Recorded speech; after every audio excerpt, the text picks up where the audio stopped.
Good morning. This is Giovanni Gallucci, joined by Chloe Dawn and Rachel Donovan, and this is the Daily Trend Report. Morning, Gio. Drove in before the light came up. The engine and I were both barely awake. Morning. I brought the iced latte. Sunglasses stay on. Of course they do. Today, the surface everybody forgot about while they fought over the TV, then function creeping into every drink on the shelf, and three brands that won or lost this week on one question: who got to hold the pen? So yesterday we spent the whole first block on the 65-inch screen. Eddie's report this morning pointed the other way.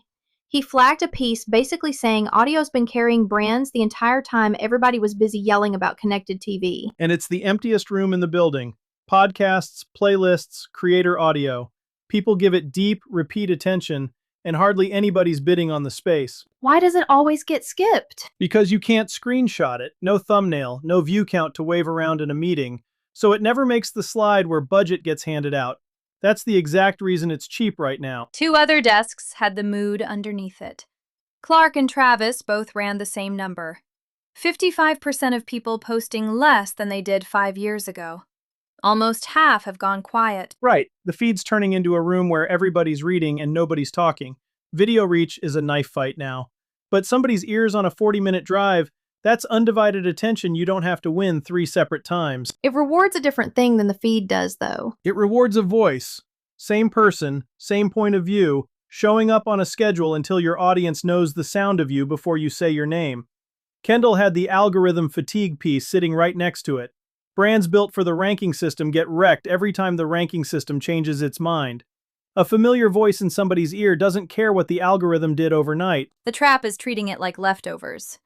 Peeling the audio off a video and dumping it in a feed. That's the tell of a brand that doesn't respect the ear. Listeners clock a repurposed clip in about 4 seconds. If you're going to live in somebody's headphones, build for headphones. A real segment, one host, said out loud the way you'd say it to a person across a table. It's funny. I basically live in audio. Long drives, one voice in the cab, nothing to look at. You quit trusting the ones phoning it in real fast. That's the whole thing. The ear catches a fake quicker than the eye does. Eddie's piece made the point that audio shapes trust and identity in a way a scroll never will, because you can't skim it. You're either with the voice or you shut it off. There's no half watching a podcast the way you half watch a feed. So what does built for the ear actually sound like? One person, one idea, talking like they mean it. No music bed doing the emotional work. No 40-second intro nobody asked for. You open with the thing you'd blurt out to a friend in the car, and you trust the voice to carry it. Simple, and almost nobody bothers. And it compounds slower than a viral hit. Slower and sturdier. A viral video is a lightning strike you can't call down twice. A weekly voice is a habit. Habits are the one thing on the internet that a competitor with a bigger budget can't just buy out from under you next quarter. Cheaper to make than video, too. Way cheaper, and it ages slower. A good conversation from 6 months ago still plays fine. A 6-month-old reel looks like a fossil. Lower cost to produce, longer shelf life, on a surface nobody's crowding you off of. For a small operator, that's about as lopsided as the odds get in this business. 3 things you can actually do today. 1. Claim a recurring audio slot before your category wakes up to it. A short weekly show, same voice, same day, published where your buyers already listen. 2.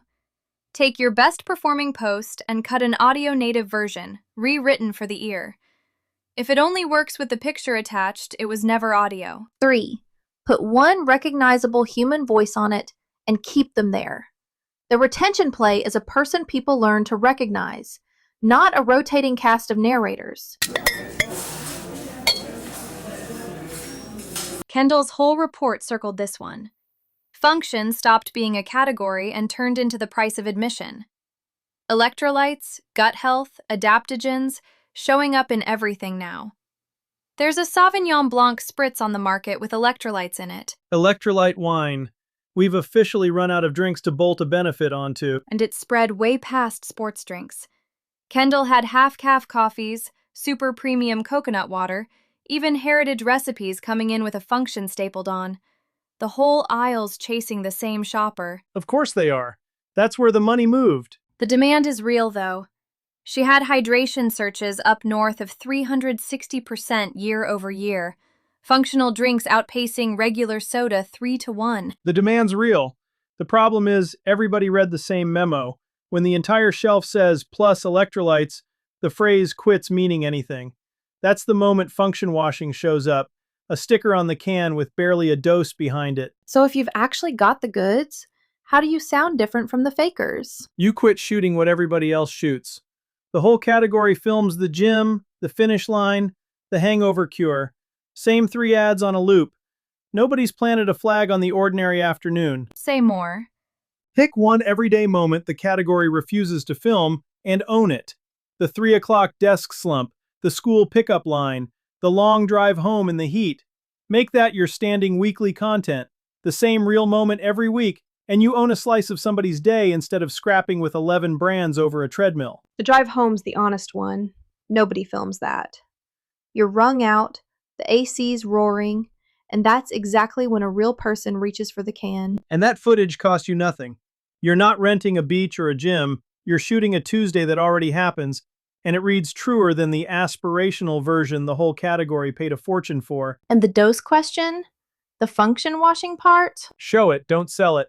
Flash the actual number on screen for half a second, the way you'd hold up a receipt, not a health lecture. The buyer who reads the back of the can catches it, and you never once have to say the word clinical. There's a Vita Coco move in here too. They paid up to $275 million for a premium coconut water outfit. The giants are buying their way into single-ingredient hydration because they can't grow the trust from seed. Which is the independent's entire edge. You can film your Tuesday. A conglomerate that just wrote a 9-figure check for a supply chain can't fake an ordinary afternoon that anybody believes. Travis even flagged the novelty window closing on familiar drink plus a benefit. Once the gimmick's everywhere, the only thing left that's scarce is a brand people actually trust. 3 moves before we move on. 1. Pick the one daily moment your category won't film and make it a standing weekly post. Own an afternoon, not an ingredient. 2. Flash the real dose on screen like a receipt. No health claim attached, and let the label readers catch it on their own. 3.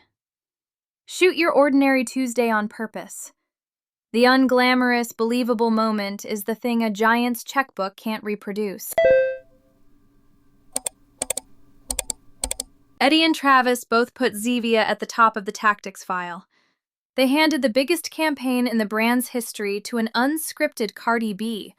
Let her just decode people's everyday moments, then asked fans to send in their own for her to riff on. And it's landing because the fit's honest. A better-for-you soda that trades on real ingredients hires the one celebrity nobody accuses of running a filter. A challenger like that can't outspend Coca-Cola, so it out-honests them instead.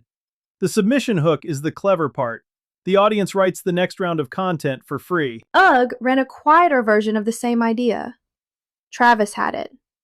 A band partnership with Muna, plus a roster of campus creators, instead of one big hero ad. They handed the pen to people the audience already trusts and let it build slow.